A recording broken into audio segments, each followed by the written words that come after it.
Et je resterai là. Ouais, bah c'est une bonne question. C'est une bonne question. Du coup, comment choisir un bon premier appareil pour. Hop là, je vais couper mon téléphone. Comment choisir un bon premier appareil photo pour commencer? Est-ce qu'il y a des trucs à vérifier en brocante? Bonne première question. Moi, il y a plusieurs trucs que je vérifie. C'est déjà, est-ce que l'appareil photo déclenche? Je vais prendre des exemples. Si j'en ai un là. Et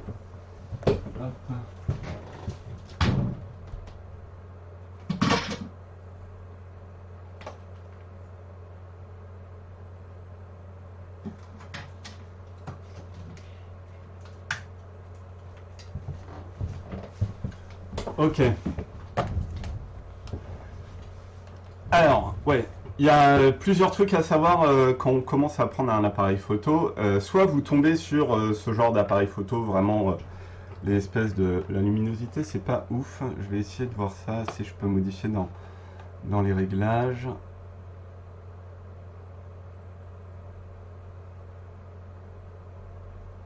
Ouais, ça va pas être exceptionnel. Soit il y a ce genre d'appareil photo, les compacts vraiment à la con. Du coup, il y a des trucs à vérifier. C'est dans le compartiment pile, si la pile n'a pas fuité. Si voilà, est-ce qu'il y a des trucs, si la pile a fuité, il y a une grosse probabilité quand même pour que l'appareil photo ne fonctionne pas. Donc sur les compacts comme ça, vérifiez le compartiment des piles. De toute façon, en brocante, vous ne pourrez pas le tester pour voir s'il fonctionne. Il y a de grandes chances à ce que les piles soient mortes et que du coup, vous ne puissiez pas les tester. Mais sur les appareils photo plus vieux de ce genre-là, là, vous pouvez pas, même s'il il est réflexe, il faut quand même des piles pour le tester. Celui-ci, il est pas mal parce que c'est... hop, il utilise des piles standards. Mais du coup, par exemple, sur ce genre d'appareil photo là, même s'il y a un levier d'armement, attends, il n'y a pas de pellicule sur celui-ci? Non, je crois pas. Non. Même s'il y a un levier d'armement ici, et ben du coup, s'il n'y a pas de pile, l'appareil photo se déclenchera pas. Donc, il faut tester. Au bout d'un moment, soit vous tombez sur des appareils photo qui peuvent se déclencher sans pile, et il y en a vraiment pas mal. Il y a les Canon, il y en a plusieurs de Canon qui font ce taf là. Il y a les Zenith aussi qui font le taf, genre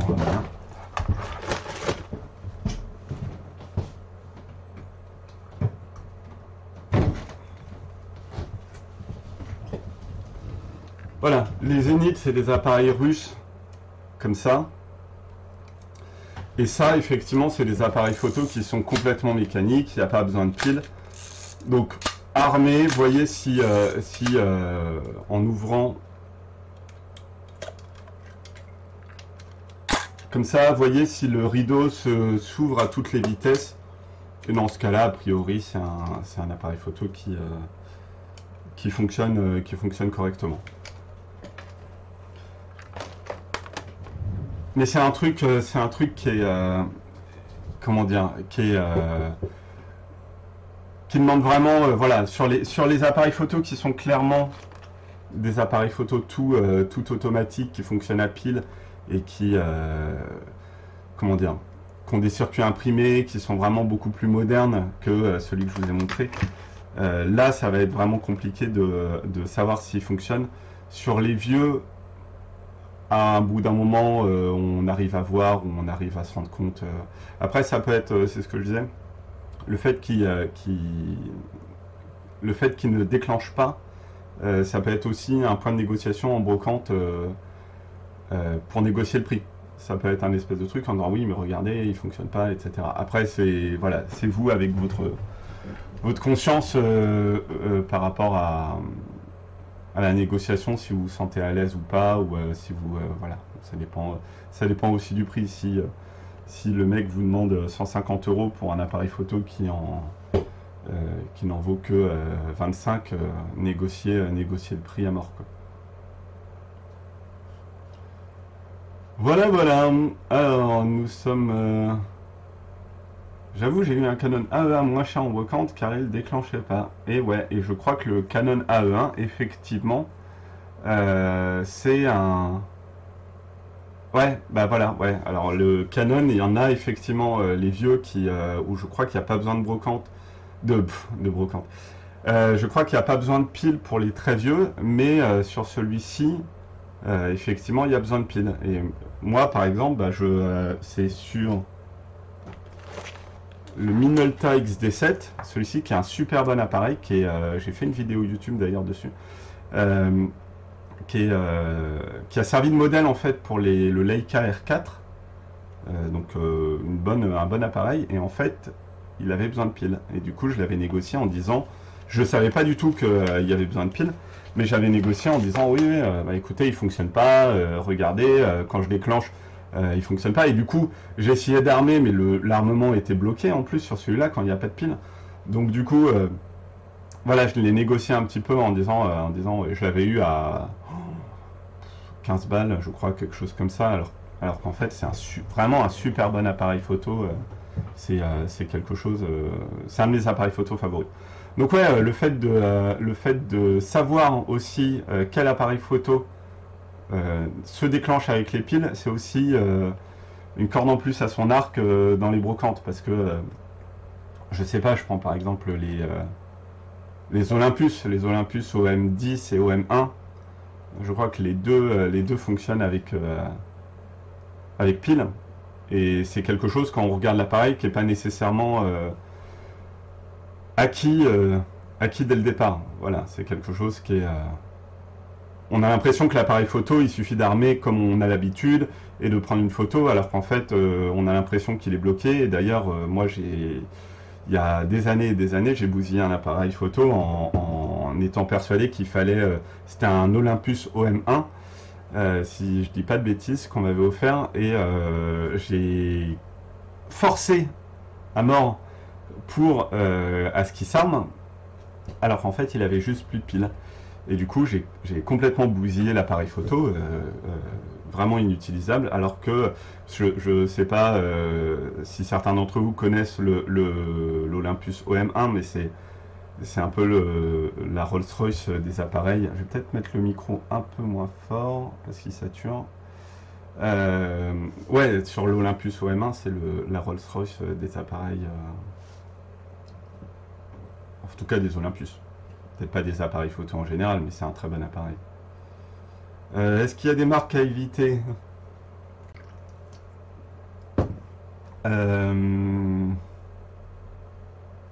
Les revues Flex.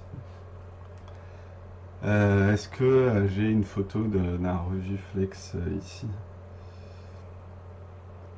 Mais en fait non, c'est super bâtard de dire c'est à éviter parce que ça dépend. Les revues Flex, c'était des appareils photo qui étaient basés sur un autre squelette.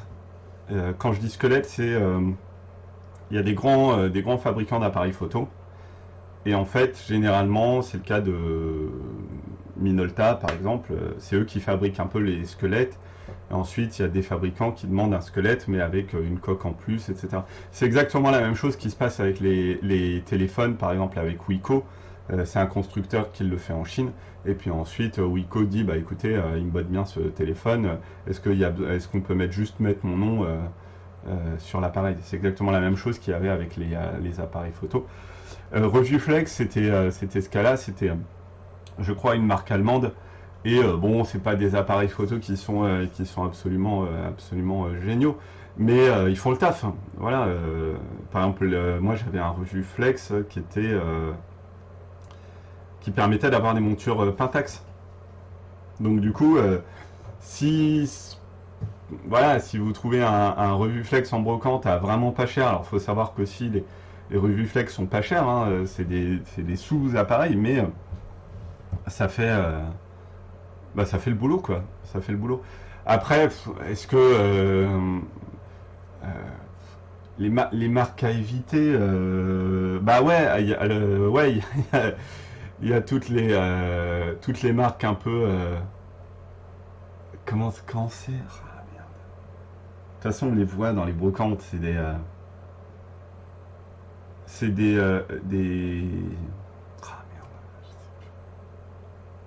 C'est des réflexes qui ont une gueule de réflexe, mais en fait, tout est en plastique. Et donc, du coup, on arrive, enfin, moi en tout cas, je me fais avoir, mais systématiquement, en venant, en me disant ah super un appareil photo, tout ça, et puis en voyant qu'en fait c'est un appareil photo en plastique. Et du coup ces appareils là, les gens essayent de les vendre. Alors moi j'en vois des fois sur le bon coin à 30 balles, mais ça vaut 2 euros. Voilà, et les gens se rendent pas compte parce que c'est comme dans tout, beaucoup de gens s'imaginent que effectivement ça a la tête d'un réflexe et que du coup ce qui est à l'intérieur c'est la même chose, alors qu'en fait pas du tout. C'est exactement comme si on te vendait un couteau en plastique en te disant ouais mais de toute façon ça coûte exactement comme un layol. Voilà, c'est exactement la même chose, ça a la même gueule, ça a la même gueule qu'un réflexe, ça fait des photos comme un réflexe, mais c'est absolument pas un réflexe et ça n'a rien à voir. Voilà. C'est, mais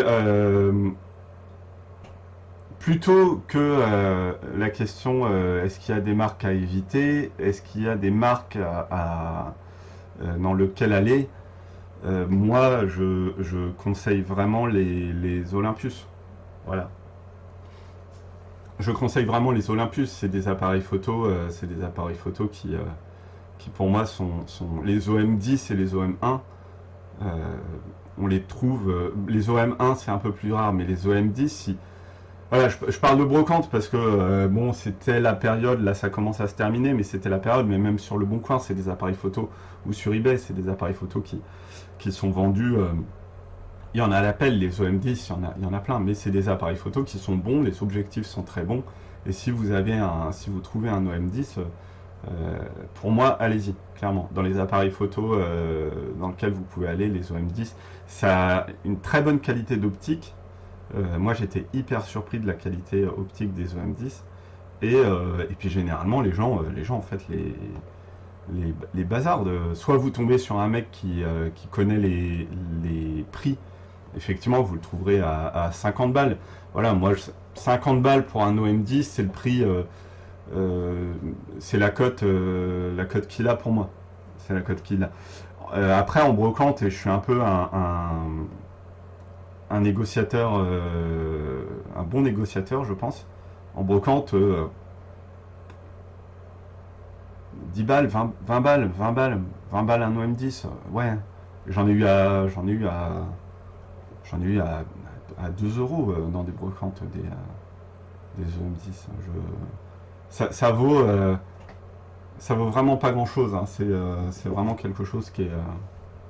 Moi, j'en ai, je les récupère et je les revends, mais il y en a vraiment, il y en a vraiment beaucoup.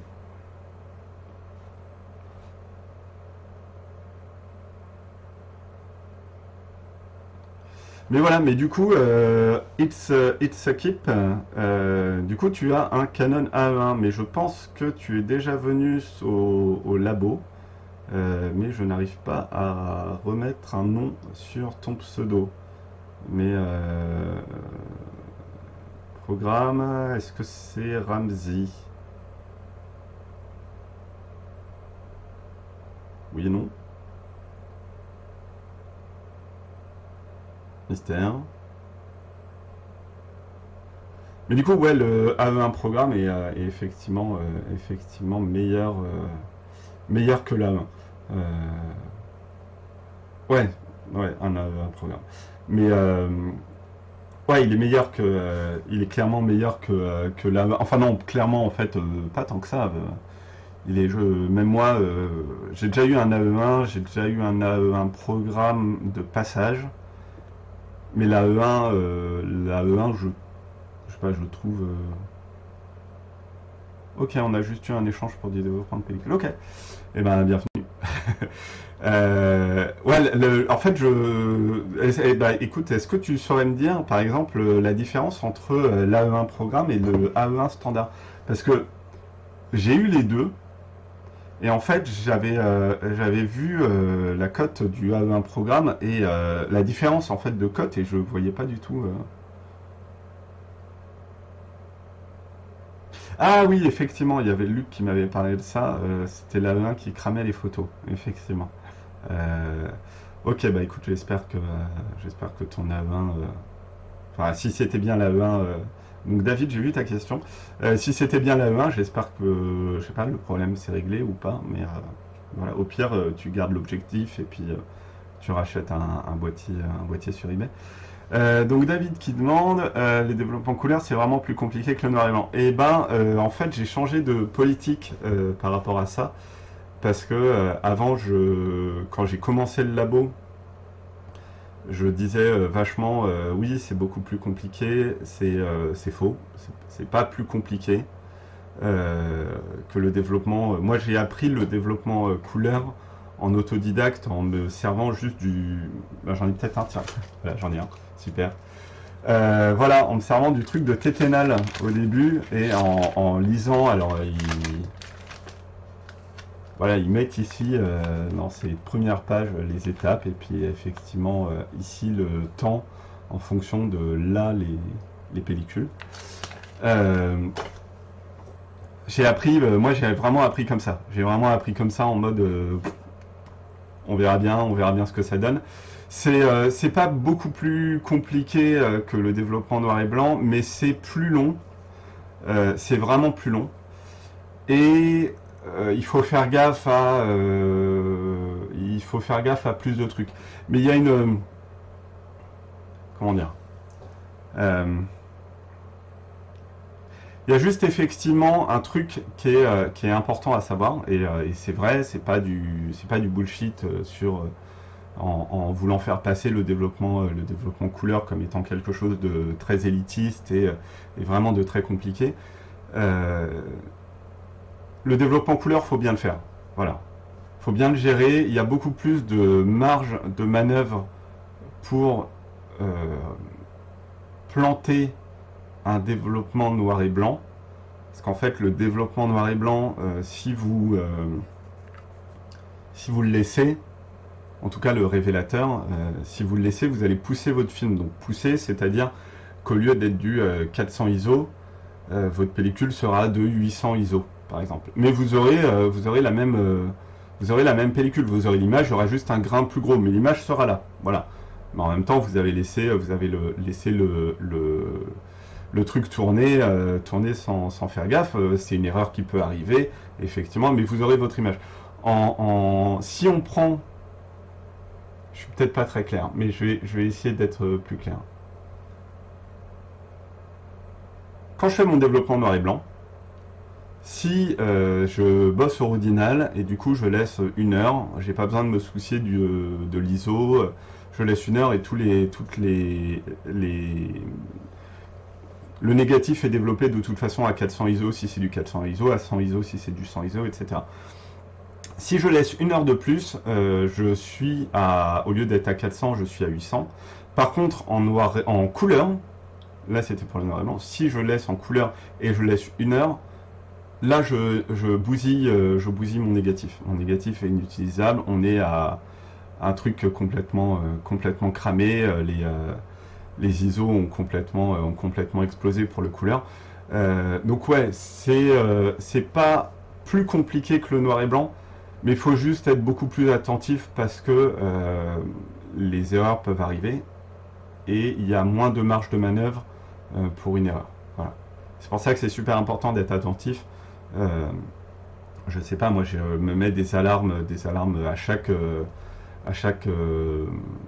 étape. Il y a une alarme qui arrive et qui me parce que voilà, on est humain, on peut faire des erreurs et que moi ça m'est arrivé au début du labo.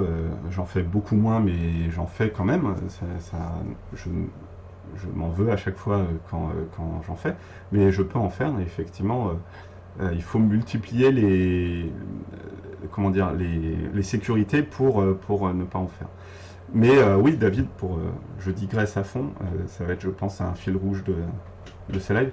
Mais pour répondre à ta question, effectivement, David, si tu veux faire du développement couleur, tu peux, c'est super accessible. Enfin, c'est vraiment pas compliqué. C'est vraiment pas compliqué. Je pense que la plupart des gens qui te diront que c'est compliqué, un peu comme moi avant, te le diront pour pas que tu marches sur leur plate-bande. Mais effectivement, voilà, c'est beaucoup plus sympa en tout cas à faire. Mais au fur et à mesure, tu perfectionnes en fait ta connaissance des chimies et tu es beaucoup plus à l'aise avec les chimies et tu vois jusqu'où tu peux aller. Euh,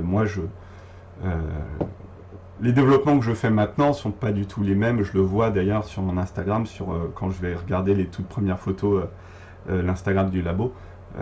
Je voilà, les développements que je fais n'ont pas du tout la même qualité que les développements que je fais là. Pour moi, c'est évident. Voilà, c'était une réponse, je crois, très longue, mais j'espère qu'elle était complète.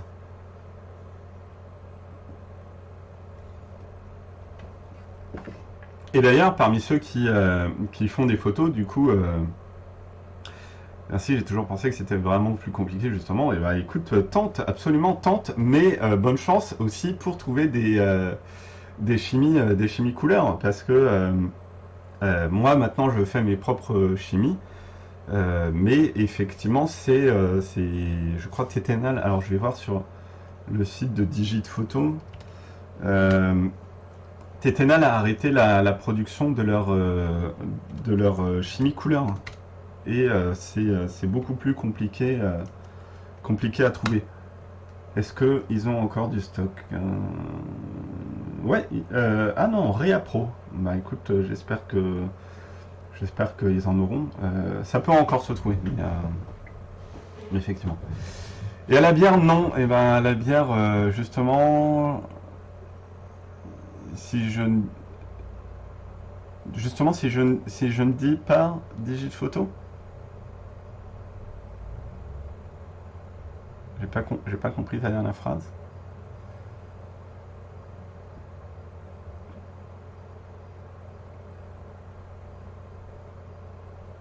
Ah bah, je vais répondre à Yann avant, à Foc. Du coup, à la bière, c'est pour le noir et blanc, c'est pas pour la couleur, et du coup, c'est pas du tout la même chose. Mais le développement à la bière, c'est quelque chose qui est même pas, en fait, qui est même pas si accessible que ça, quoi. Moi, j'ai fait des tests. Et ben, ciao ciao, it's a keep. Euh, le développement à la bière, c'est même pas plus accessible que ça. C'est vraiment beaucoup plus. Moi, j'ai eu l'impression de vraiment galérer au début. J'ai récupéré plusieurs litres de bière pour faire des tests et pour trouver la bonne combinaison, ou même pas la combinaison qui était la plus homogène et la meilleure. Mais si ça se trouve, en faisant des tests, je retrouverai une combinaison encore. Parce qu'il y a trois éléments, hein. Il y a la bière, il y a le bicarbonate de soude et il y a la vitamine C. Et encore, toutes les bières sont pas compatibles. Alors, je sais pas du tout, je suis pas du tout expert par rapport à ça. Je sais pas du tout quelle bière est compatible et les autres non. Mais par exemple, j'ai testé avec une Grimbergen rouge et le développement avait complètement foiré. Mais en fonction de la vitamine C, du bicarbonate de soude, du rapport, le développement est différent. Mais c'est en tout cas pour du révélateur, c'est quelque chose qui est vachement plus accessible parce que de la bière, on peut en avoir. D'ailleurs, hop, du bicarbonate de soude, voilà, on en trouve au champ, et la vitamine C, on en trouve à la pharmacie. C'est pas quelque chose de très dérangeant à trouver. Mais le problème, c'est qu'effectivement, dans ces cas-là, le fixateur est de toute façon obligatoire. Et le fixateur, bah, tu l'as pas avec de la vitamine C, du bicarbonate de soude et de la bière. Du coup, ça peut dépanner, mais Voilà, enfin je lis parce que je lis vachement sur des sites internet. Ouais, vous pouvez faire votre développement chez vous. Ben non, tu peux faire oui, tu peux révéler tes photos chez toi, mais tu peux pas les fixer. Voilà. Mais de toute façon, donc du coup, si jamais tu veux faire du développement photo en noir et blanc avec ta mixture de grand-mère, de toute façon, tu seras obligé d'aller chez un photographe ou de commander sur internet ton fixateur. Donc c'est pour ça, sur les sites internet, j'ai l'impression que ils essayent de vendre ça un petit peu comme étant, oui, la débrouille, le do-it-yourself. Vous pouvez effectivement faire votre révélateur et développer votre photo chez vous.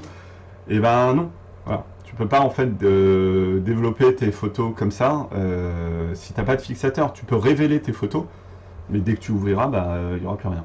Voilà. Et après, il y a des recettes pour faire ton fixateur toi-même, mais c'est avec des produits chimiques et des poudres de produits chimiques qui sont vachement plus rares. Alors je vois le nombre de téléspectateurs qui chute, c'est assez marrant. Genre c'est passé je crois on était 8 ou 9 à un moment jusqu'à 4. Donc, c'est une... euh, c'est quelque chose... Ah, non, on est à 5, je ne sais pas. Peut-être qu'il me compte effectivement dans les téléspectateurs. Est-ce qu'il y a, je sais pas, est-ce qu'il y a une autre question qui vous vient? N'hésitez surtout pas. Alors, qui sommes-nous? Et bonjour, commandeur Route, qui est sur le chat.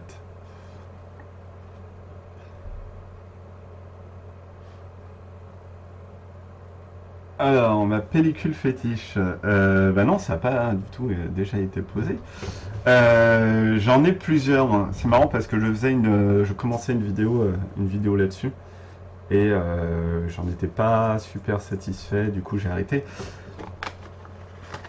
Alors, ma pellicule fétiche, c'est la Fomapan. Donc là, c'est le format 120. Mais c'est voilà, c'est en tout cas, alors pour l'instant en noir et blanc. Pour l'instant en noir et blanc, c'est ma pellicule fétiche. C'est clairement la pellicule que je trouve que elle est pas connue. En fait, elle est pas super connue. Les gens la connaissent pas tant que ça. Mais elle a une qualité d'image qui pour moi est proche de Ilford ou T-Max que j'ai aussi ici. Et voilà, c'est vraiment la pellicule que j'adore. Mais j'en ai une nouvelle, et je dis des bêtises. Touloutoum. Est-ce que je vais pouvoir montrer? Je vais essayer de vous montrer. Alors, table de mixage. Comment est-ce que... Je vais essayer de vous montrer un truc. Alors... Hop, et là, je viens, nickel. Ma pellicule préférée maintenant. Alors, j'ai essayé de la retrouver. C'était peut-être en juillet. Non, en août. Bretagne.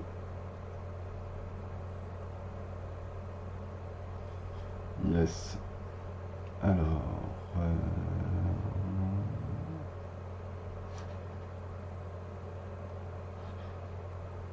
voilà. Alors, ça rend comment en live? Est-ce qu'on voit correctement? Ouais, on voit à peu près bien.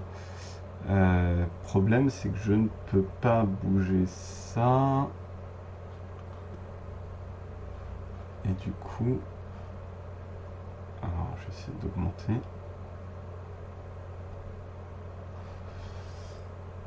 Ok, donc voilà. Et ben là... Alors, est-ce que ça... Ouais. Ça, c'est la Washi S. C'est la pellicule Washi S faite par les films Washi. Et du coup, c'est clairement ma pellicule préférée. C'est une pellicule de 50 ISO qui a été produite par les films Washi. Donc, c'est la plus petite entreprise de production de pellicules. Et en fait, la particularité de cette pellicule-là, c'est que elle a été faite à partir de films sonores 35 mm. Et donc, je suis un peu une bille en cinéma, je suis geek des appareils photo, mais geek des caméras de cinéma, pas du tout. Mais du coup, je suppose qu'avant, en fait, dans les cinémas, il y avait une bande qui prenait l'image et une bande qui prenait le son. Sauf que la bande qui prenait le son, il n'y avait pas besoin d'avoir énormément de valeur de gris, comme la Tri-X, par exemple, qui est une pellicule de Kodak qui est très variée au niveau de sa gamme de gris. Mais du coup, il y a besoin juste du blanc et du noir. Et c'est pour ça que cette pellicule, elle est ultra contrastée. Vous voyez, il n'y a pas de... Ici, est-ce qu'on verra si je mets ma souris sur son museau? J'essaye de voir, voilà, cool. Ici, voilà, il y a très peu, il y a beaucoup de noir et beaucoup de blanc. Mais à part ici, voilà, il y a une nuance de gris. Et là, mais sinon, c'est très contrasté. Moi, c'est ma pellicule préférée parce que j'adore ce qui est contrasté, j'adore ça. Et aussi, et c'est deux points que j'adore qui sont combinés dans une seule pellicule, c'est que j'aime beaucoup les pellicules qui ont un grain très fin. Et cette pellicule, elle a un grain de 50 ISO. Et du coup, on a des qualités d'image qui sont assez incroyables. Je vais essayer de voir sur mon écran autre si j'ai... Je crois que j'ai... Alors, je crois que j'ai un autre exemple pour cette pellicule. Non. Non. Non. Non. Yes.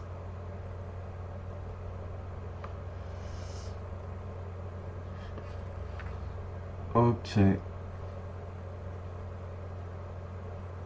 Hop, hop. Voilà. Et sur celle-là, et ben, donc c'est des, si jamais vous vous rendez pas compte, donc c'est de l'herbe, juste, hop, non, voilà, on va éviter de montrer les autres photos, même s'il n'y a rien de compromettant. Et voilà, la qualité, moi la qualité, je la trouve complètement ouf. Le fait de pouvoir zoomer comme ça sur, donc ça c'est un JPEG, hein, c'est le fait de pouvoir zoomer comme ça et d'avoir quand même une qualité d'image qui est quand même hyper propre, quoi. On voit les détails, des détails incroyables. Sur du 50 ISO, je trouve ça exceptionnel. Donc cette pellicule-là, ouais, cette pellicule-là, c'est clairement ma pellicule fétiche. Mais voilà, c'est une pellicule qui est hyper particulière. C'est une pellicule qui est vraiment, hop là. C'est une pellicule qui est vraiment pas donnée à tout le monde parce que, bah déjà, elle est pas trouvable du tout facilement. Je crois que Nation Photo la vend, mais c'est parce que le mec qui l'a créé était un ancien employé de Nation Photo à Paris. Enfin, c'est pas, je crois, c'est sûr. J'ai discuté avec lui, donc je suis certain de ça. Mais c'est normal. Enfin, ce serait débile de pas le faire. Voilà, le mec a créé sa pellicule. Yes, un premier follower, cool, my Hermier. C'est la toute première fois que j'entends ce petit son là. Donc ouais, voilà, c'est la première, c'est la pellicule en tout cas, ma pellicule fétiche. Mais comme je disais, ouais, c'est une pellicule qui est vachement particulière parce que du coup, elle est hyper contrastée et il y a des gens qui effectivement n'apprécient pas ce qui est contrasté. Et de deux, elle est en 50 ISO et moi j'adore les ISO très fins. Mais c'est pas quelque chose qui est donné à tout le monde. Il y a des gens effectivement qui aiment bien les 400 ISO, c'est leur pellicule favorite, alors que moi j'ai vraiment du mal avec ça. Mais si je devais faire mon top 3, top 1 Washi S des films Washi, top 2, allez, on va dire quand même la T-Max la T-Max parce que voilà, et moi je la trouve super cool, elle est quand même vachement contrastée et j'aime beaucoup, j'aime bien. Et en troisième, mais vraiment quasiment ex aequo avec la T-Max, la Fomapan, qui est vraiment une très bonne pellicule que beaucoup de gens ne connaissent malheureusement pas. Enfin, je sais pas si, voilà, est-ce que vous la connaissez? S'il y a vraiment des connaisseurs de photographie argentique, je pense que oui. C'est quand même une pellicule qui est connue, mais quand on commence la photographie, c'est pas une pellicule qu'on connaît directement, alors qu'en fait, pour moi, elle est vraiment très très bonne. Et pour avoir discuté avec des amis photographes, c'est aussi leur pellicule favorite. Et si vous l'avez pas testé, eh ben testez-la. C'est vraiment à faire. Et d'ailleurs, pour terminer ta question, parce que tu n'avais pas précisé si c'était couleur ou noir et blanc, c'est l'Hectar 100, ma pellicule couleur favorite. Haut la main, sans l'ombre d'un doute, même si j'aime beaucoup la Kodak Vision 3 reconditionnée que je fais, et c'est pas du tout pour me faire de la pub, c'est qu'effectivement je la trouve super. L'Hectar, c'est vraiment ma pellicule favorite. Je l'ai découvert par un client. C'est une anecdote. Je l'ai découvert par un client qui me l'avait passé et j'avais trouvé le résultat complètement incroyable. Et je lui ai demandé, mais t'as utilisé quelle pellicule? Moi, j'étais habitué au Kodak Gold. Voilà, j'ai appris beaucoup aussi sur le tas. J'ai aussi appris beaucoup avec des clients ou qui m'ont confié leur pellicule, etc. Mais du coup, je me disais, putain, la fidélité des couleurs était complètement incroyable. Et du coup, c'est la pellicule que je teste quand j'ai l'occasion. Mais comme elle coûte incroyablement cher, elle coûte 10 € la pellicule, un peu moins, mais genre, voilà, on va arrondir à 10. C'est pas une pellicule que j'ai l'occasion d'utiliser quand même comme je veux. Et dans les diapos, c'est la Velvia 50. La Velvia 50 qui aussi a un grain très fin et en diapo qui donne des... Enfin, il n'y a pas à chier, quoi. C'est une pellicule qui donne des couleurs magnifiques et tout. Mais il faut la conserver au congèle pour garder les couleurs optimum. Mais même en dehors du congèle, c'est une pellicule qui vieillit pas mal. Elle a un petit voile rougeâtre qui apparaît, qui rend vraiment un charme à la pellicule.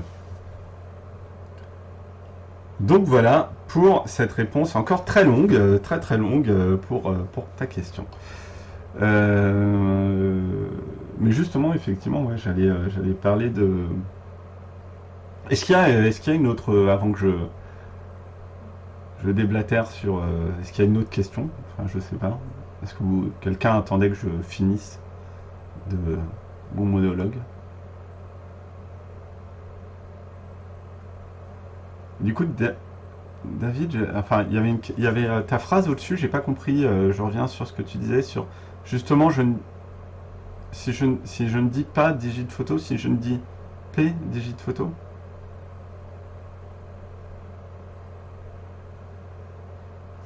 Ah bon, si tu as l'occasion de répondre, écoute, je suis curieux de cette phrase. Mais effectivement, c'est pas grave, je vais parler d'un autre truc et switcher sur un autre sujet. C'est ah mince, le message ne s'était pas envoyé.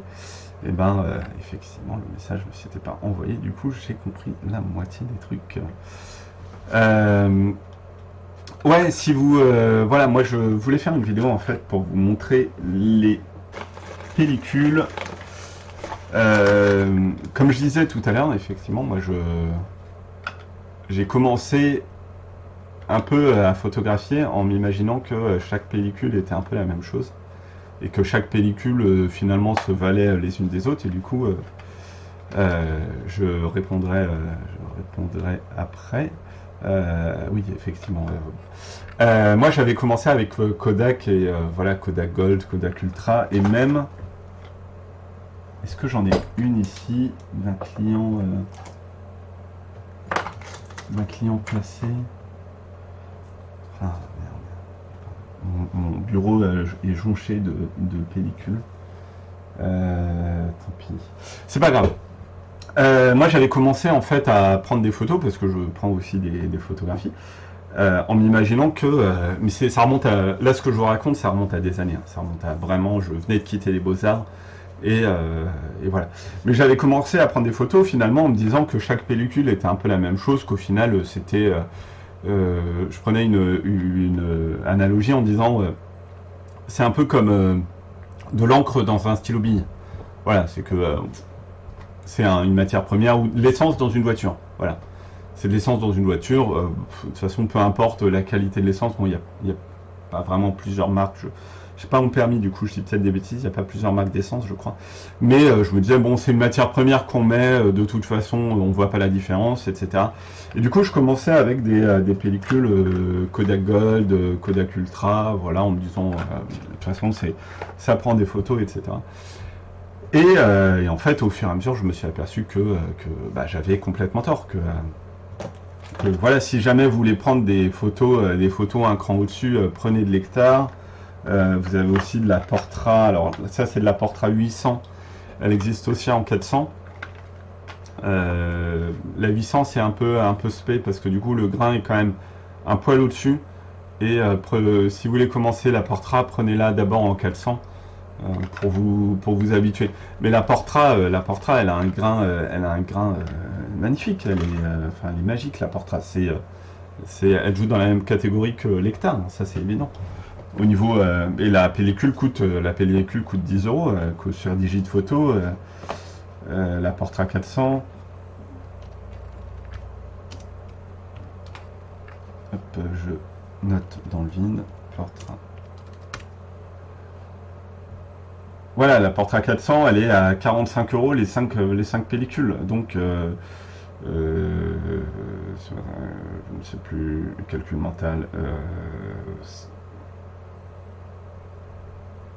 C'est pas 5,40. Bon, bref.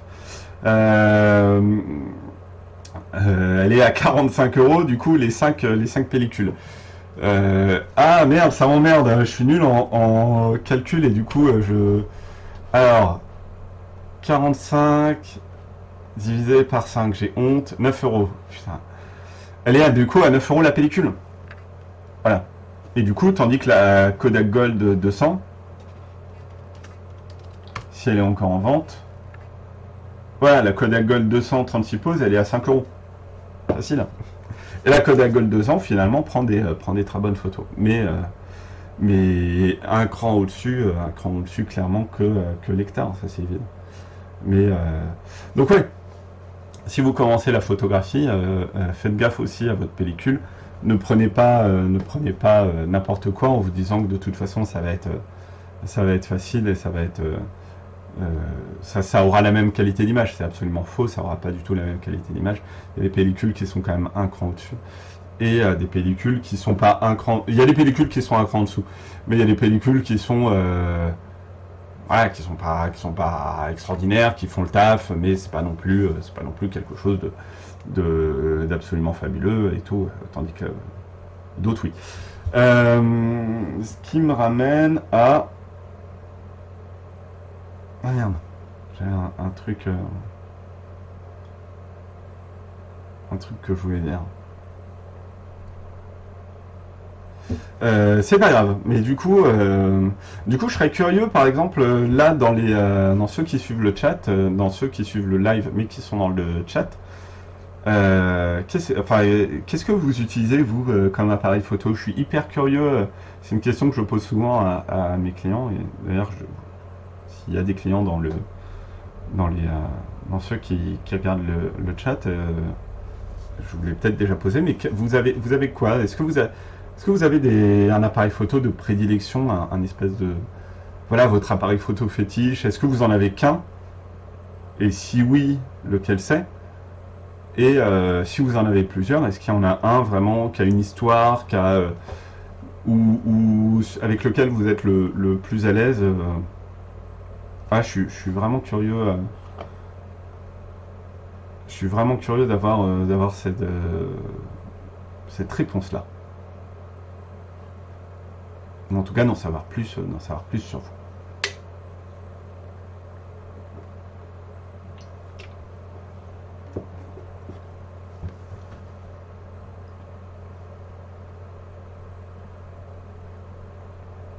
Parce que moi, je sais pas si... J'ai l'impression d'avoir des longs moments de silence, mais je me laisse un peu le temps au chat d'écrire, mais... Euh, moi, j'ai beaucoup d'appareils, mais du coup, j'en ai une bonne soirée, David. Écoute, je t'en prie, j'espère que j'ai apporté des réponses probablement pas claires vu mon débit de parole, mais que j'ai apporté des réponses. Et bonne soirée à toi. Euh, Moi, je sais que j'ai vraiment plusieurs appareils photo que j'utilise régulièrement. Ciao, ciao. Euh, j'ai plusieurs appareils photo. En fait, à la fin, j'ai l'impression qu'il y a Est-ce que c'est le cas pour vous? Je serais vraiment curieux. Mais moi, j'ai l'impression que je vois vraiment maintenant les appareils photo qui ont par exemple, l'appareil photo que je prends dans des soirées, l'appareil photo qui prend vraiment des bonnes photos, l'appareil photo qui prend des bonnes photos mais qui vaut vraiment pas grand chose et que je peux péter au cas où. Mais et voilà, est-ce que vous avez ce genre d'appareil photo avec vous ou pas du tout?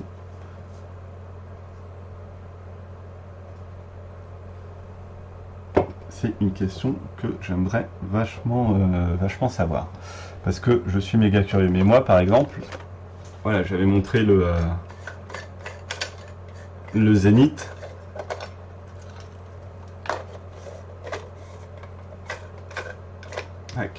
Les Zénith, pour moi, c'est des appareils photo qui sont super lourds, mais c'est des super bons appareils avec souvent, là, c'est un 44-2, un Helios 44-2, donc c'est un objectif qui est à ses côtés, mais qui vaut pas le 44-4 selon moi.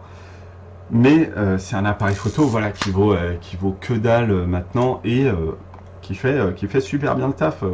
Le 44-4 du Helios, c'est un objectif qui est très bon, qui prend des bonnes photos. Et du coup, si vous avez l'occasion d'avoir, testez vraiment le Zénith. J'ai l'impression que on parle vachement de, je sais pas, dans les vidéos que je vois, on parle de Canon, de Nikon dans les appareils photo à tester en premier.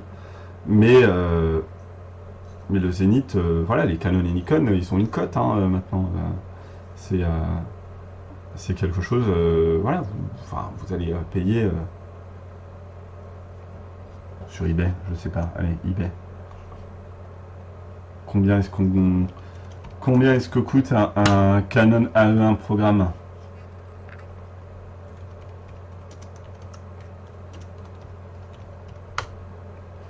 Hop. Alors, vente réussie. Tac. Ouais, bien, ok. Ouais, voilà, un Canon AE1 programme avec un objectif 50 mm à 1.8, il vaut 90 euros. Voilà, il vaut 90 euros. Et un Zénith,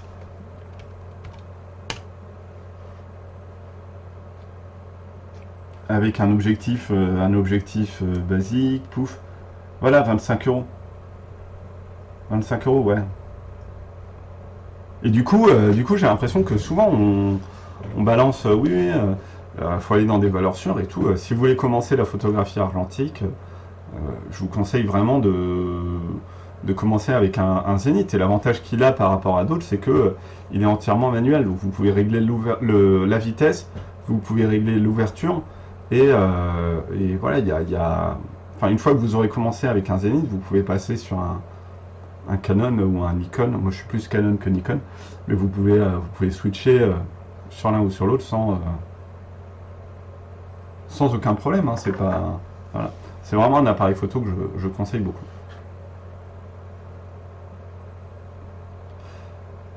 Et ben, on approche finalement assez vite de 1 heure de live. Est-ce qu'il y a des gens, parce que j'ai l'impression de parler beaucoup, mais finalement de ne pas avoir, de retour. Est-ce qu'il y a encore des gens sur le live? Parce que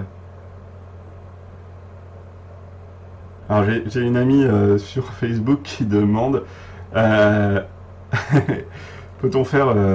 Mais j'ai d'abord, avant de dire ça, j'ai d'abord demandé du coup le live, le chat, pardon.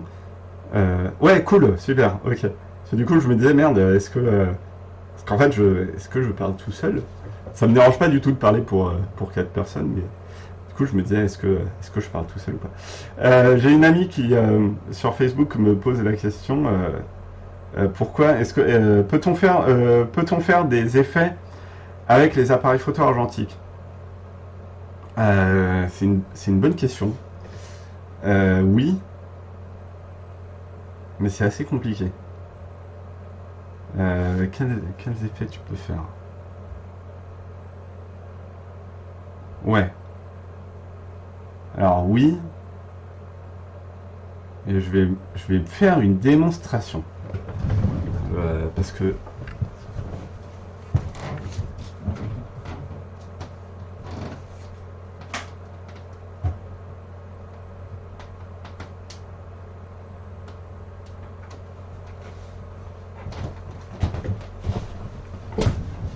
Alors...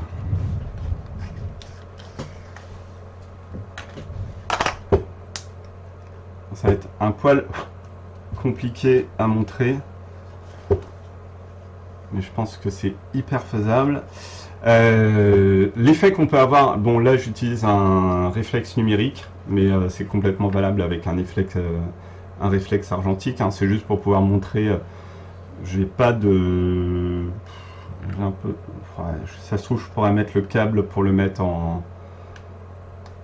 sur le live, mais je suis pas sûr de pouvoir, donc pour l'instant je vais montrer juste à la caméra.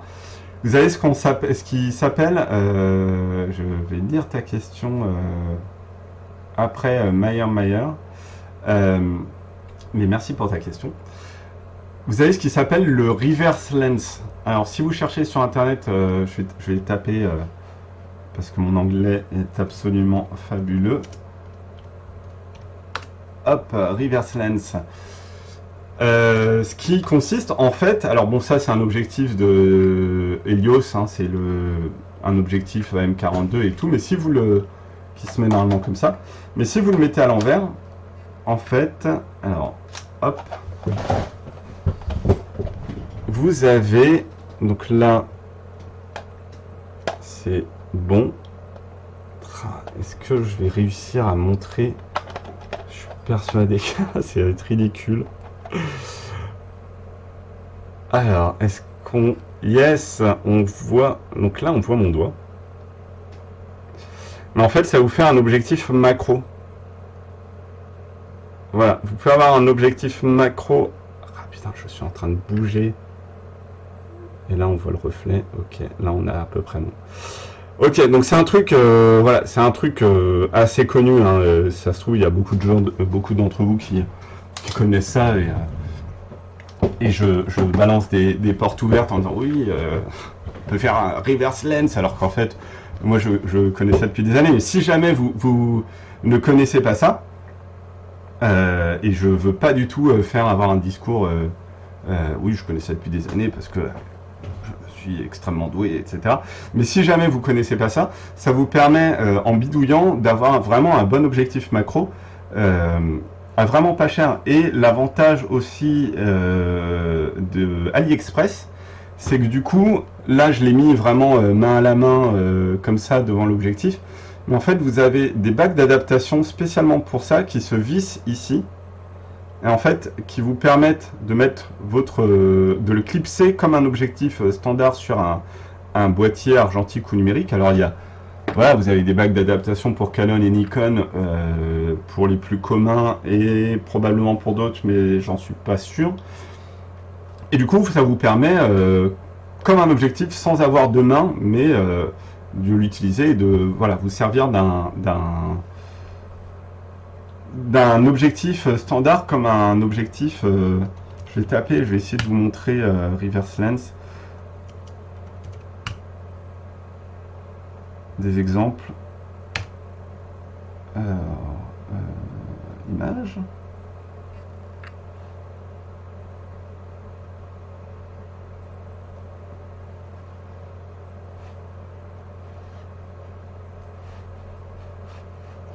Alors,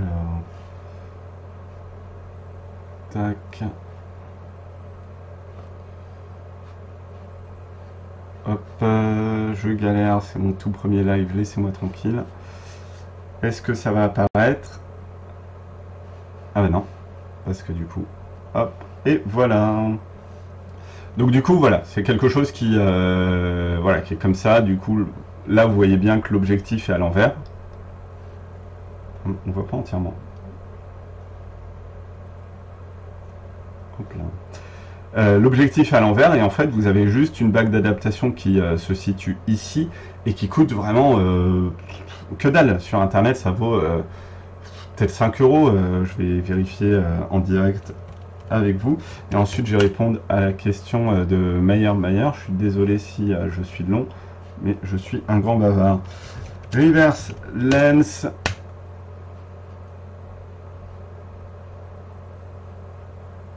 Oh, mon internet est tellement lent. Ouais, ok, voilà. Vous en avez pour moins de 2 euros pour la bague d'adaptation. Si vous avez un objectif qui traîne chez vous ou même votre objectif, et voilà, vous avez, ça vous coûtera de... Non, ah oui, avec les frais de port et 3 euros à tout casser. Salut, il y a un appareil un peu particulier que j'aime utiliser. C'est une box caméra de 1920, le Kodak Brownie N2, donc un bon appareil. Enfin un bon appareil, plus vraiment maintenant, mais à l'époque c'était une grosse révolution, qui shoot avec du 120. Es-tu sûr de ça? Parce que les brownies, il y en a qui shootent en 120, et il y en a qui shootent avec une pellicule super proche du 120, mais qui n'est pas compatible avec le 120. Brownie numéro 2. Alors... Camérapédia, je suis... Mais je trouve tout ça toujours assez magique de photographier avec un appareil photo d'il y a un siècle, même s'il est très rudimentaire. Je suis assez fan aussi des appareils made in URSS. Dernièrement, ouais, mais je suis pas certain que le... Est-ce que tu as testé avec... t'as testé vraiment avec un film 120? Parce que il y a eu plusieurs films, il y en a un qui est plus fabriqué. Et c'est peut-être le film 127, mais du coup qui est genre un poil plus long, mais qui, enfin, moi je peux pas le développer. Enfin si, le 127 je peux le développer, mais il y en a un autre qui est un poil plus large et du coup je peux pas le développer. Et je crois qu'il y avait les brownies, sur certains brownies, c'était le cas. Enfin bon, mais si tu as l'occasion effectivement de me dire si voilà, est-ce que c'est le cas de ton appareil, est-ce qu'il utilise du 120, au moins je saurais. Mais ouais, les brownies c'était une révolution. Les brownies à une époque, personne ne s'en rend compte. Les brownies c'est... Et hop, j'ai montré des photos comme ça, un peu à l'arrache.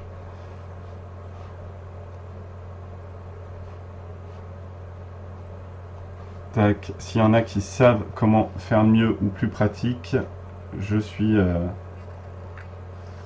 Voilà, les brownies c'est ça, c'est vraiment des vieux appareils photo, mais qui étaient à une époque complètement révolutionnaire. C'était vraiment une super révolution. Je crois que... Hop, on voit mon mail. Je crois qu'à une époque, c'est ce qui a vraiment révolutionné... c'est ce qui a lancé Kodak. C'est ce qui a... Ok, donc c'est effectivement, c'est un des rares modèles qui accepte le 120. C'est ce qui a lancé Kodak. Mais c'est à une époque, voilà, le brownie, je sais plus quel âge il a, je sais plus. Mais il y a une époque en fait où grosso modo, où l'argentique c'était vraiment pour les gens super riches, tout ça. Et Kodak a dit, bah écoutez, nous, ouais, mais on va le faire en fait en modèle réduit ou en modèle plus accessible et tout. Et ils ont lancé ça. Ça a été, moi j'en ai un qui est à la cave d'ailleurs, qui m'a été légué par mon père, qui est un des premiers brownies, mais c'était une pellicule qui est plus fabriquée. Donc quand le bidouillant, on peut mettre une pellicule 35 mm, mais la lentille est super rudimentaire, mais le mécanisme est assez incroyable. Je suis tout à fait d'accord avec toi quand tu dis que c'est assez magique de photographier avec un appareil photo qui a un siècle. Moi, pour même aller plus loin, ce que je trouve incroyable, c'est de voir avec un appareil photo aussi rudimentaire que ça, jusqu'à quel degré de détail tu peux aller, en fait, en allant bon, c'est pas fou, hein, c'est vraiment pas fou, on est d'accord, c'est une seule lentille, alors que maintenant, il y en a peut-être 8 dans bah, l'objectif qu'il y a sur la table ici, il y en a peut-être 8 ou plus. Mais à une époque, moi je trouvais ça fou, j'avais photographié avec un des miens, et on voyait une plaque de... Salut le chat. On voyait une plaque de voiture qui était dans la rue en face. Je trouvais ça incroyable que voilà, on pouvait avoir ce détail avec un appareil photo qui avait, oui, clairement un siècle. Mon père avait un siècle d'âge. Il était très très vieux. Non, il l'avait eu de son père. Ou je sais plus de qui il l'avait eu. Mais ou il l'avait acheté d'occasion, je sais plus. Effectivement, bah oui, tu es fan des... Alors tu dois confondre, c'est pas le 122B, je pense que c'est le 166B de Lubitel. Ouais. Ou alors c'est un modèle que je connais pas, mais je crois que tu as dû confondre avec le modèle, le Lubitel 166B. Ouais, ok. Du coup, je me disais, merde, si tu as un 122B, garde-le et fais-le expertiser parce que c'est une pièce assez incroyable. Ouais, bah ouais, les appareils russes, c'est... Mais les Russes, je peux... S'il y en a que... Si on a que ça passionne, je peux parler 1 heure hein, des objectifs russes. Je sais. Ouais, Clément, parle-nous des objectifs. Ok, d'accord, et ben je vous parlerai des objectifs russes. C'est parti.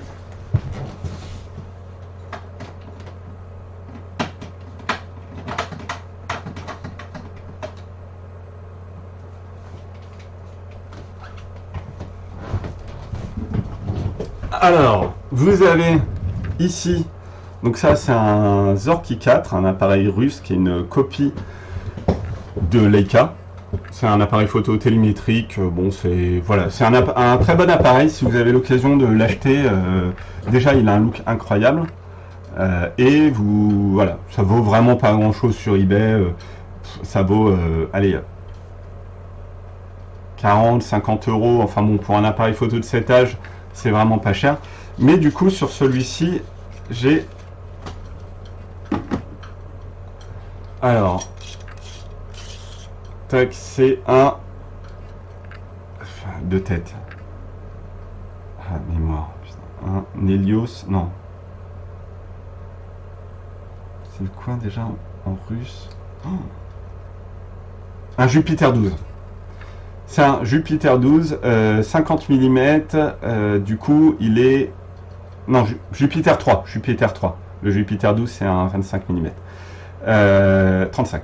Jupiter 3, mais des années 1950. Et l'avantage en fait des années 1950 pour les Jupiter 3, c'est que c'était des appareils photo. Alors, je vais pas en parler pendant 1 heure parce que vraiment, il faudrait plus d'1 heure même pour raconter toute l'histoire de ces objectifs. Mais parce qu'il y a la Seconde Guerre mondiale qui rentre en jeu, il y a des notions politiques de le partage de l'Allemagne.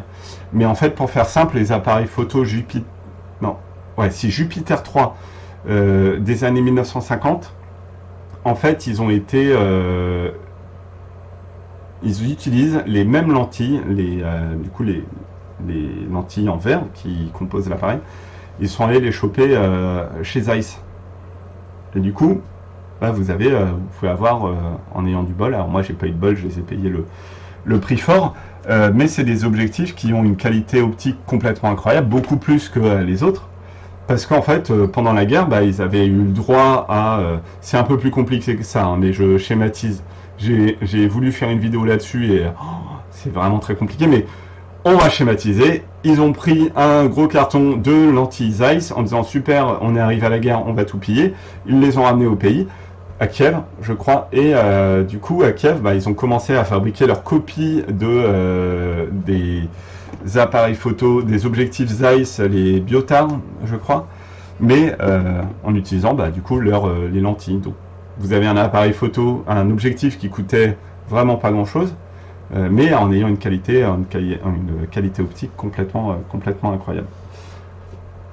Voilà. Mais les Russes ont révolutionné l'argentique dans un certain point. Ils ont rendu l'argentique incroyablement plus accessible. Tu parles du Lubitel 166, mais c'est complètement ça. Hein. Le Lubitel, ça a permis. Maintenant, c'est un appareil photo qui est assez, qui est assez culte parce que à cause de l'homographie et tout, hein, on va pas se mentir. Mais déjà, bon, par rapport aux deux lentilles, il y a pire, mais il y a surtout beaucoup mieux comme appareil. Mais ça a permis de rendre accessible quelque chose qui à une époque était réservé clairement à une élite. Clairement à une élite. Et c'était assez fou. Moi j'ai eu je crois que j'ai eu tous les Lubitel. J'ai eu le 160, j'ai eu tous les Lubitel. Et mais après, effectivement, on voit très bien que pour faire la mise au point, c'est vachement plus compliqué, que la lentille est vachement moins bonne que sur les autres appareils. Mais ça fait le taf. Voilà, ça fait le café. C'est un appareil photo qui est un très bon appareil photo, mais qui n'a pas la lentille, la plus nette. Hein. Ça c'est clair, c'est clair. C'est vraiment pas la lentille qui est la plus nette. Tu veux venir, toi? Allez, viens. Non? Ok. Est-ce que vous avez une autre question? Je ne sais pas, vu que je vois que il y a des gens, sur le live. Est-ce qu'il y a une autre question ou est-ce que ou est-ce que voilà, une autre question? Est-ce que vous voulez que je parle de quelque chose ou voilà.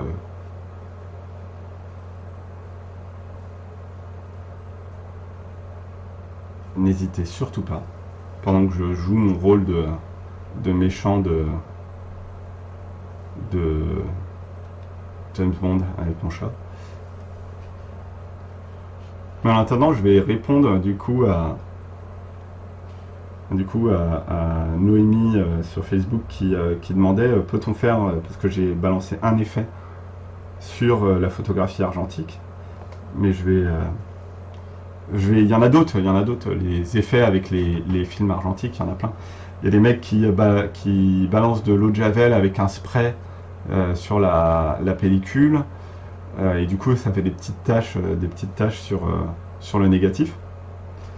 Il y a ceux qui crament leur pellicule, il y a ceux qui la font bouillir voilà, pour avoir un plus gros grain. Il y a même des entreprises, hein. Il y a Revolut, non, quelque chose qui ressemble à Revolut, mais Revolut c'est la banque, c'est ah merde, bon, si l'un de vous sait de quoi je veux parler, mais eux sont spécialisés du coup en ayant des films qui ont été traités en fait pour faire un effet particulier, dont d'ailleurs le spray à l'eau de javel qui eux font dans une de leurs pellicules, et ça fait des petites taches, des petites paillettes. D'ailleurs j'en ai développé une dernièrement d'une cliente qui avait fait des photos mais incroyables. C'était pendant, enfin je dis pendant parce qu'on va pas se mentir, c'est un peu fini, mais pendant vraiment la période gilet jaune. Et mais qui avait fait des photos dignes, enfin pour moi en tout cas, je suis pas du tout expert là-dedans, mais dignes de photographie de journal. Elle aurait pu les vendre, des voitures qui crament et tout. C'était super beau, mais avec une pellicule qui avait des taches et Il y a pas mal de techniques cool pour le destroyer de film. Ouais, bah oui, bah écoute, machine à laver, alors machine à laver, je connais pas, vin non plus. Vinaigre, j'imagine, parce que du coup, ça coupe un peu. Écoute, je testerai ça. Et du coup, ouais, elle avait fait son négatif avec des photos magnifiques, mais, euh, mais avec plein de petites taches, et elle était au courant que c'était un négatif, une pellicule spéciale, mais elle était dégoûtée parce qu'en fait, ça n'embellissait pas le négatif, la photo. En tout cas, ça bousillait plus que ça, quoi. Ça dépend en fait de comment tu l'utilises, mais elle l'utilisait vraiment en. Est-ce qu'elle s'était retrouvée là par hasard ou est-ce qu'elle voulait prendre des photos, reportages et tout.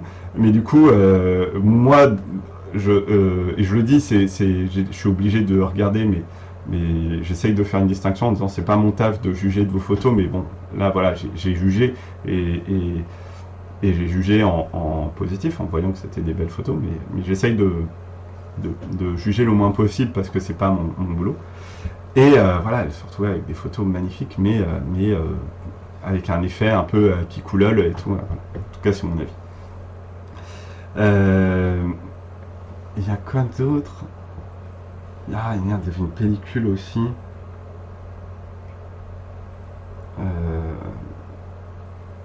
Mais là, effectivement, la question, c'était les appareils photo argentiques. Alors, les appareils photo argentiques, tu peux voilà, mettre la lentille à l'envers. Ça te fait un reverse lens. Je sais pas. Pas tant que ça. Sur les effets, est-ce que vous en connaissez? Sur un effet qu'on peut avoir avec est-ce qu'on peut avoir des effets avec un appareil photo argentique? Donc moi, je parlais effectivement de films, parce qu'il y a des films particuliers, etc. Mais à part le reverse lens, mais je suis peut-être à l'ouest et il y a peut-être des trucs que j'oublie complètement. Mais est-ce que vous avez des effets qu'on peut avoir en argentique, mais juste avec l'appareil, pas avec la pellicule? Utilisation de prisme, ah bah grave, bien sûr. Tu peux avoir du coup en mettant un prisme devant l'objectif. Enfin, j'ai jamais testé, mais je vois. Ah ben les filtres, bien sûr. Les filtres photos. Euh, les filtres aussi, ça fait ça fait des effets particuliers. Euh, Est-ce que je peux mettre un filtre devant la webcam? Je vais essayer ça. Alors, où sont les derniers?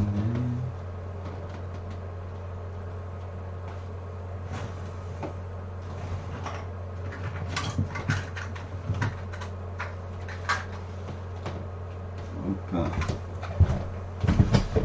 Double expo, sinon, ou encore filtre coquin, bah voilà, qui coûte maintenant. Ouais, bah oui, les filtres coquins, ça coûte que dalle, c'est complètement fou. J'en ai acheté là 5 avec un Blu-ray, un porte-film à 5 euros. Enfin, c'est complètement fou.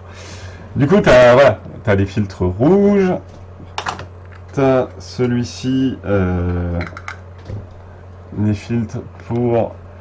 Alors, ça permet de changer non, de faire un effet macro. Hop. Celui-ci, filtre polarisant. Alors, est-ce que ça marchera? Ouais, bon. Bon, c'est un peu compliqué. Mais du coup, voilà, tu peux, Noémie, avoir des photos différentes en mettant juste un filtre sur ton objectif. C'est quelque chose de très simple et effectivement, ça coûte vraiment que dalle. D'ailleurs, il y a plusieurs sortes de films. Hein. Il y a les plaques avec un porte-film et il y a les films, les filtres qui se vissent directement sur l'objectif.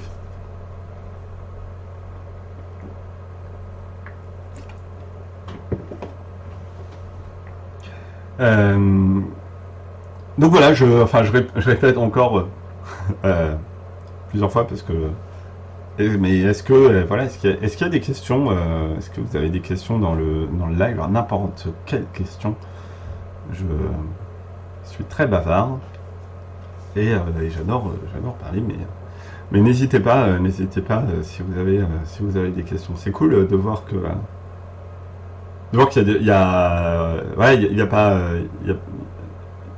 enfin, il y a pas 100 000 personnes, mais je suis très content de voir il y a des gens, il y a des gens qui sont venus, ça me fait très plaisir.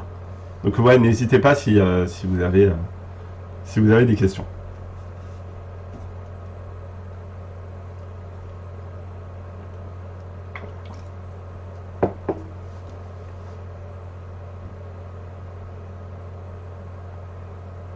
Et vraiment n'importe lesquelles.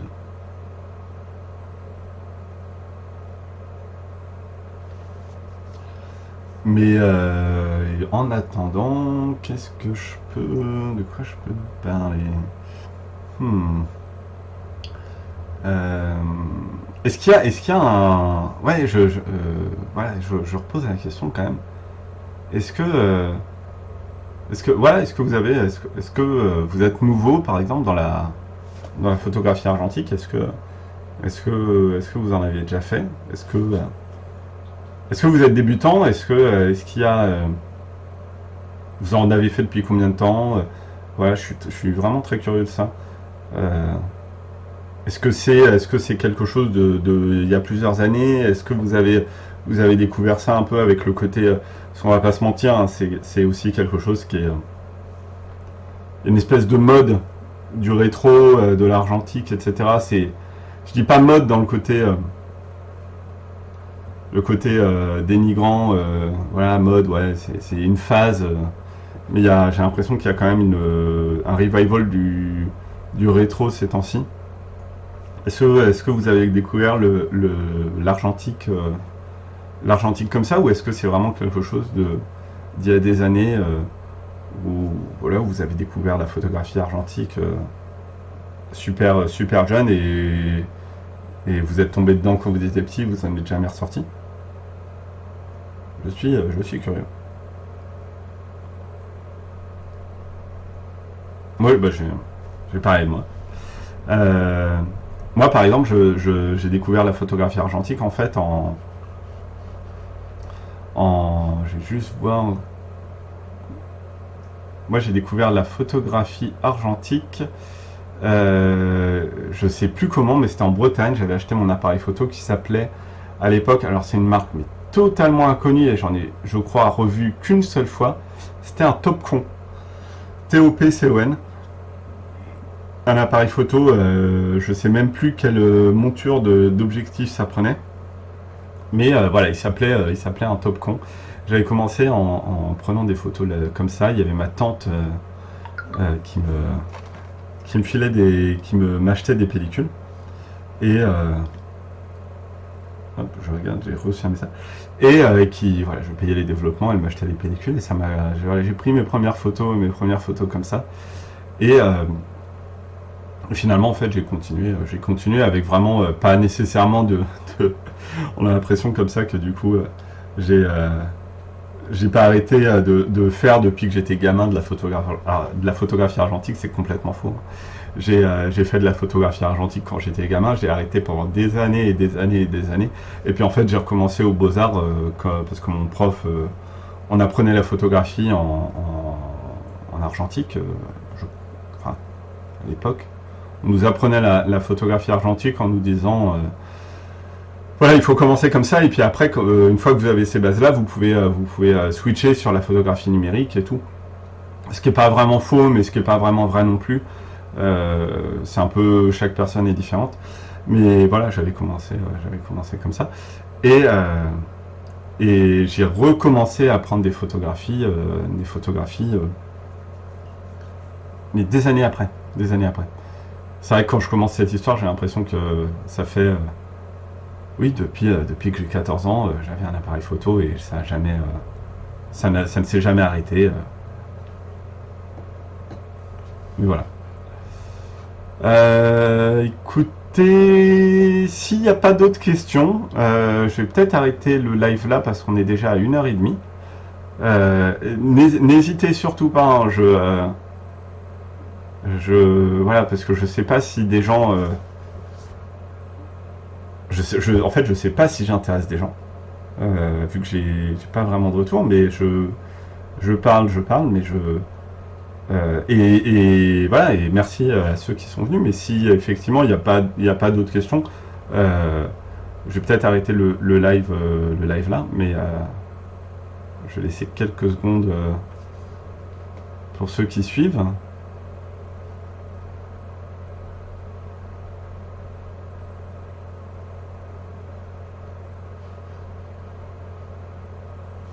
Yes, encore une question, cool, j'adore parler.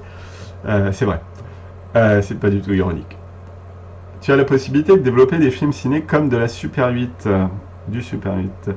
J'ai vu que certains avaient un traitement identique au film noir et blanc classique et qui nécessitait un scan ou une inversion numérique du coup. Non, non. Il y a un moment je voulais et j'ai revendu ma cuve Super 8 et d'ailleurs moins cher que ce que j'ai acheté. Non, en fait, t'as des cuves particulières qui existent, qui sont mais beaucoup plus longues et beaucoup plus grosses que les cuves standards. J'en ai pas sous la main une cuve. Si. J'ai tout sous la main. Bon, cette-ci elle est pétée, mais une cuve standard, c'est comme ça, à peu près. Hein, ça, c'est une cuve de. Ouais, une ou deux pellicules. C'est des vieilles, hein. Les nouvelles, les récentes sont pas comme ça, mais bon, ça fait le taf. La cuve de Super 8, elle fait globalement ce diamètre-là. Voilà. C'est beaucoup plus long et j'en avais acheté une en me disant ouais, voilà, c'est super, c'est un peu la prochaine étape, développer des films Super 8, parce que développer des films Super 8, pour ceux qui ne le savent pas, il n'y a vraiment plus personne qui le fait, numériser encore moins. Et en France, en tout cas, moi, j'ai beaucoup de clients qui me disaient qu'ils les envoyaient en Allemagne ou même au Japon pour faire développer leur pellicule. Donc c'est un truc, en tout cas avec le labo, que je voulais clairement essayer. Donc j'avais investi, j'avais acheté la cuve particulière pour développer ça. Mais en fait, c'est super galère. C'est vraiment super compliqué. Parce que faut avoir un coup de main mais complètement différent d'une cuve standard. C'est vraiment un coup de main qui est vachement plus compliqué. On peut beaucoup plus se tromper. Est-ce que je vais pouvoir montrer un exemple sur bon, je sais pas si jamais vous avez déjà développé des pellicules, mais du coup c'est assez simple. On va prendre un vieux négatif à moi. Vous mettez du coup généralement dans le noir, hein, toujours le négatif ici. Hop. Et en fait, alors des fois ça bloque. Voilà. Hop. Et voilà, on l'enroule comme ça dedans et puis on l'enroule sur la spirale. C'est vraiment un truc assez basique. Le négatif est souvent plus grand que ça, mais là c'est des bouts qui traînent sur mon bureau. Imaginez que pour le Super 8, hop là, on enlève cette partie-là, et en fait, dans le noir, il faut réussir, globalement, c'est aussi compliqué que ça, à mettre le négatif autour, tac, sur toute cette longueur-là, mais plus d'ailleurs, hein, parce que la spire est énorme, elle est vraiment énorme. Donc sans se tromper, et ensuite mettre, je crois, un truc au-dessus, c'est hyper compliqué, et mais admettons, ça peut être très compliqué à faire. J'envisageais aussi de prendre le coup de main en me disant voilà, j'avais un stock de films Super 8 que j'ai encore d'ailleurs, et en me disant bah je vais prendre le coup de main et apprendre à mettre le film dans la spire. C'est pas un truc, c'est un truc compliqué, mais c'est pas un truc infaisable. Mais après, imagine si jamais tu loupes un film Super 8, en tout cas c'est ce que je ressens, c'est pas du tout la même chose que de louper une pellicule. Un film Super 8, j'ai l'impression beaucoup plus précieux que une pellicule. Une pellicule, bon, et ce qui est un peu bizarre parce qu'en fait on pourrait se dire qu'une pellicule, tu as plusieurs souvenirs. Voilà, tu peux avoir une pellicule, tu peux prendre une photo par mois sur une pellicule 36 poses et avoir 3 ans de souvenirs. Un par mois, sur 3 ans, tu as une photo différente. Tandis que sur un film Super 8, généralement, tu as un seul souvenir, voilà, parce que ça tourne, etc. Mais j'ai l'impression que les gens, si jamais je loupais ça, c'était plus compliqué. Donc j'ai pas voulu prendre le risque, j'étais pas sûr de moi, je le suis toujours pas, c'est pas un truc où je me dis oui, je vais le faire après. Alors après, oh, je vais le péter ça, je le sens, je fais n'importe quoi. Non. Après, effectivement, tu as une autre technique, mais qui est vachement plus compliquée. C'est la technique du saut. Et là, c'est super simple. C'est en fait, tu arraches ton film. Il n'y a plus de spire, il n'y a plus de côté organisé, de trucs enroulés très bien. Tu bousilles ton film, tu prends un seau, tu le remplis de chimie. Tu prends chaque seau, on va prendre. Qu'est-ce qu'il fait le chat? Qu'est-ce que tu fais, Pépin? On va prendre le noir et blanc. Donc révélateur, bain d'arrêt, fixateur. Donc 3 seaux. Et tu plonges avec un truc et tout. Et tu mixes à chaque fois. Tu le prends. Tu attends le temps nécessaire. Tu le mets dans. Je vais voir ce que fait mon chat. Tu t'éclates. Bain d'arrêt et ensuite fixateur, etc. Et du coup, normalement, tu auras ton négatif qui sera bien développé. Mais là, ça repose vraiment sur le côté l'agitation permanente, où il faut vraiment bouger, avoir les mains dedans. Donc, c'est même si. Qu'est-ce que tu fais? Je suis désolé, hein, ça demande du coup d'avoir les mains quand même dans un produit chimique en permanence et voilà. Après, tu peux mettre des gants, mais tu peux avoir des éclaboussures. C'est un truc que je trouve un peu plus risqué, un peu moins encadré que une cuve, du coup, ça. Parce qu'il y en a qui peut-être ne savent pas, mais ça s'appelle une cuve. Et à l'intérieur, ça s'appelle une spire. Voilà, c'est quelque chose d'un peu moins encadré. Voilà, on parle de saut, on parle de mixer en permanence. Il suffit que le film s'attache vraiment à un moment et voilà, il ne sera pas développé.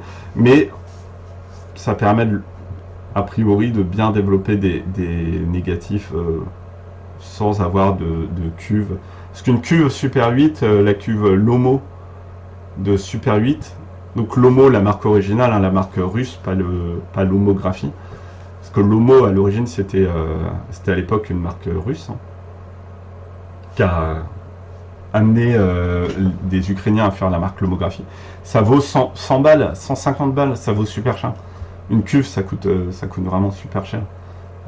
Sur le Bon Coin, moi j'ai revendu la mienne, j'étais dégoûté, je l'avais acheté 150 et je l'avais revendu 70, 80, mais bon, ça traînait chez moi et au final il fallait que je revende, donc voilà.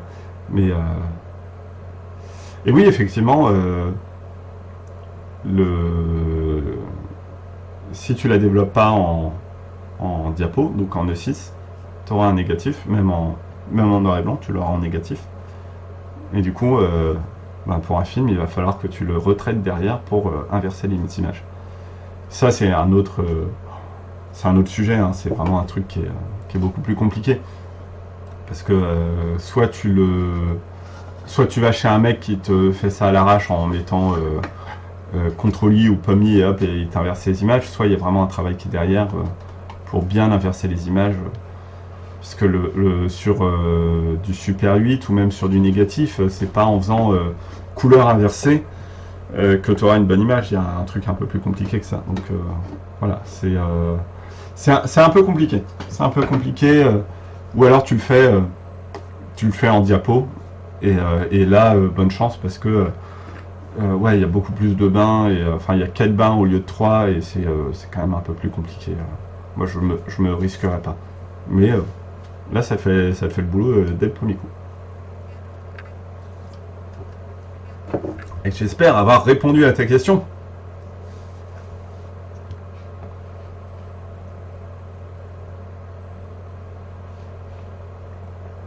Mais est-ce que c'est un truc, donc Mayer, est-ce que c'est un truc que toi tu voudrais faire? Est-ce que tu as une caméra ciné Super 8? Parce que c'est quelque chose où je serais très curieux. Moi j'ai fait un test et ça n'a pas marché. Mais c'est quelque chose où je suis très curieux de voir le résultat que ça donne.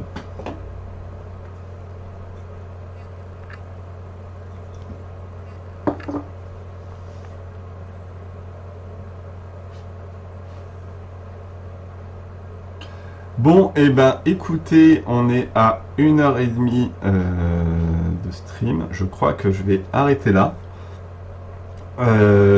S'il n'y a pas d'autres questions, voilà, s'il n'y a pas d'autres questions, je vais arrêter. Mais s'il y en a une autre, n'hésitez pas. Je pense que j'arrête. Si y en a pas d'autres, s'il y en a une autre, je continue encore une demi-heure. Mais s'il n'y en a pas d'autres, voilà, je pense arrêter là.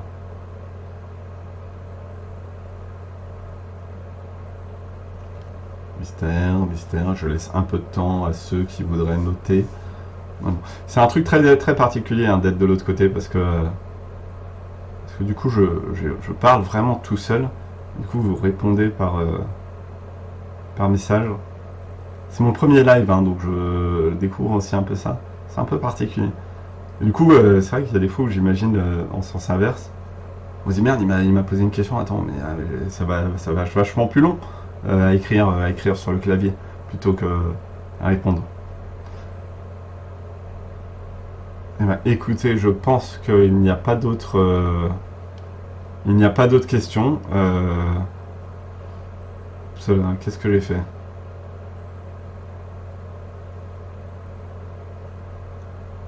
Je crois que j'ai mis actualiser le chat au lieu de cliquer sur le bouton que je voulais. Et ça a fait des trucs un peu bizarres. Bah voilà, enfin répondez du coup sur le chat si oui par exemple s'il y a une autre question.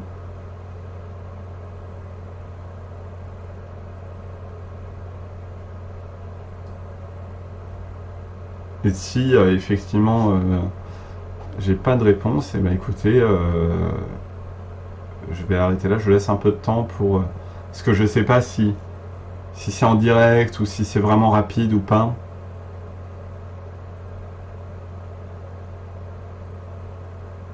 Bon, écoutez, je vais arrêter là. Merci à tous d'être venus. Écoutez, c'était vachement sympa. C'était une première pour moi qui était hyper cool. Sachez que ce live est enregistré et que du coup, il sera mis, je pense, en replay sur la chaîne YouTube. N'hésitez pas à voir la chaîne YouTube du labo C41. Il y a voilà, de petites vidéos. Je fais un peu ça pendant mon temps libre. Mais n'hésitez pas à jeter un coup d'œil. Donc ouais, merci beaucoup à tous d'être venus, c'était vachement sympa. Merci beaucoup pour vos questions que j'ai perdu entre deux parce que du coup j'ai mis à actualiser le chat.